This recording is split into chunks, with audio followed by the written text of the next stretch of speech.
They didn't have a race on dirt. They had a run.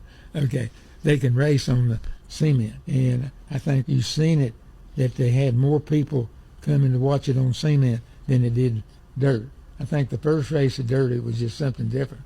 After they run a race or two, people said, "Heck, we don't like this. We'd rather see them run on cement." I think the first dirt race, like you said, was a novelty, and I think it went downhill from there, and I think everybody's glad it's going to be concrete from here on. Transition from a road course to a super speedway, that is a big transition. It takes a different mentality to run each race.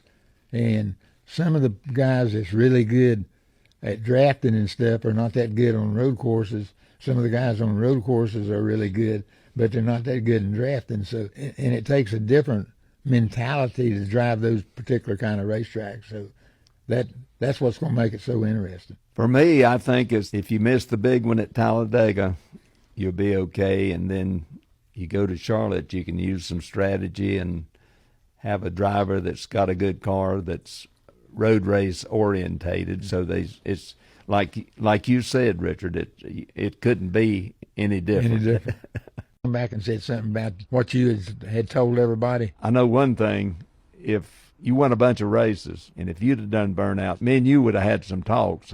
I think my brother had a little thoughts too when they opened them engines wide open, dropped the clutch on them things. I understand now. I was gonna bring that up too, but you might have done one, but I don't think you would have. But I just made the comment to Ryan one time. You know, I think he had done one. I said, "Golly, have you ever seen a jockey win the Kentucky Derby and jump off and beat the stuffing out of his horse?" You know, and I think he took it to heart. In his statement, he done a somewhat burnout. He said he just got caught up in the emotion. So that's just another story for another event. I think that's a racetrack where the people run right up against the wall. It's going to be more of a follow the leader more so than what Vegas was. My opinion of it is the driver's got to drive the car the way he feels it and what groove that he can take. I think is more than one groove, Richard, because the track's wore out, so that makes more than one groove. That's going to make it interesting too. Yeah. It's a toss-up as far as who's going to win the championship, because all of them from time to time have dominated some races. How they run at Phoenix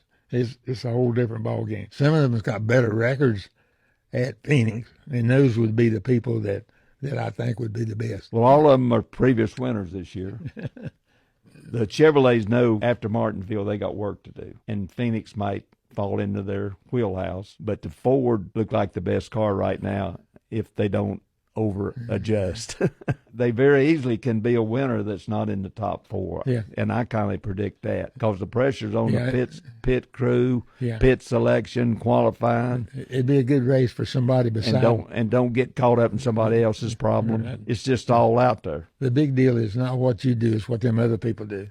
But you got to help yourself some too.